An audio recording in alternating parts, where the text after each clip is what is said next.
সম্মানিত শ্রোতা মণ্ডলী, আসসালামু আলাইকুম। আজ আমি আপনাদের সামনে আলোচনা করব এক অসাধারণ কৃষি পদ্ধতির কথা, যার নাম এসপিএনএফ অর্থাৎ সুভাষ পালেকার ন্যাচারাল ফার্মিং। এই পদ্ধতিতে মাধ্যমে আমরা কোনো প্রকার রাসায়নিক সার, কীটনাশক, অতিরিক্ত পানি বা গভীর চাষ ছাড়াই নিরাপদ ও পুষ্টিকর কলা উৎপাদন করতে পারি। প্রথমে আসি এসপিএনএফ পদ্ধতিটি কী। এসপিএনএফ অর্থাৎ সুভাষ পালেকার প্রাকৃতিক কৃষি হলো একটি স্বদেশী টেকসই কৃষি পদ্ধতি যা ভারতীয় কৃষিবিজ্ঞানী শ্রী সুভাষ পালেকার নেতৃত্বে গড়ে উঠেছে।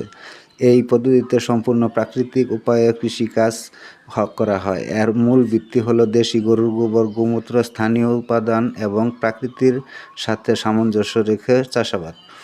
এখন প্রশ্ন হলো, কলা চাষের ক্ষেত্রে এটি কিভাবে কাজ করে।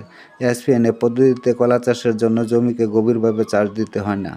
জমিতে মৌলিকভাবে জীবামৃত, বীজামৃত, ঘনজীবামৃত ও আচ্ছাদন ব্যবহার করা হয়। এগুলো তৈরি হয় দেশি গরুর গোবর, গোমূত্র, গুড়, বেসন ও স্থানীয় মাটির মাধ্যমে। এই পদ্ধতিতে কলা চাষের চারপাশে প্রাকৃতিক আচ্ছাদন ও মালচিং ব্যবহার করা হয়, যাতে মাটির আর্দ্রতা বজায় থাকে এবং আগাছা বৃদ্ধি কমে। পানির ব্যবহার হয় অত্যন্ত সীমিত। অনেক সময় মাটি, বৃষ্টির পানি বা মাটির প্রাকৃতিক আর্দ্রতা নির্ভর করেই কলা উৎপাদন করা সম্ভব। এখন আসি এই পদ্ধতির কিছু বৈশিষ্ট্য ও উপকারিতার দিকে। এসপিএনএফ পদ্ধতিতে উৎপাদিত কলা সম্পূর্ণ বিষ মুক্ত ও রাসায়নিক মুক্ত হওয়ায় এটি স্বাস্থ্যসম্মত। শিশু ও বৃদ্ধরা এবং রোগীরা নিশ্চিন্তে এই ফল খেতে পারে।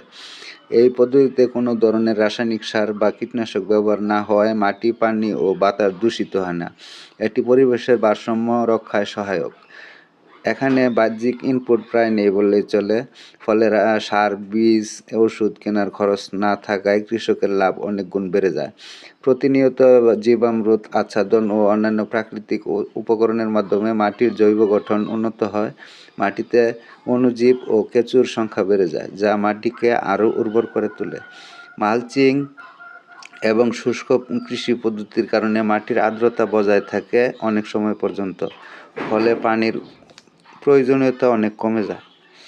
এসপিএনএফ পদ্ধতিতে উৎপাদিত কলা গাছ অনেক বেশি সময় ধরে ফল দেয় এবং তার স্বাদ, রং, গঠন বাজারে বেশি দামে বিক্রি হয়। বিষমুক্ত কলার প্রতি চাহিদা বর্তমানে অনেক বেশি, বিশেষ করে শহরাঞ্চলে ও রপ্তানির বাজারে, ফলে এর অর্থনৈতিক সম্ভাবনা অনেক। প্রকৃতপক্ষে এসপিএনএফ কেবল একটি কৃষি পদ্ধতি নয়, এটি একটি দার্শনিক দৃষ্টিভঙ্গি, প্রকৃতির সাথে মিলেমিশে বসবাসের এক সুন্দর পদ্ধতি। প্রযুক্তি নির্ভর এই খরচের রাসায়নিক পদ্ধতির বিপরীতে এসপিএনএফ আমাদের দেখিয়ে দেয় কীভাবে কম খরচে, কম পরিশ্রমে ও সম্পূর্ণ প্রাকৃতিকভাবে কলার মতো একটি গুরুত্বপূর্ণ ফল উৎপাদন করা যায়।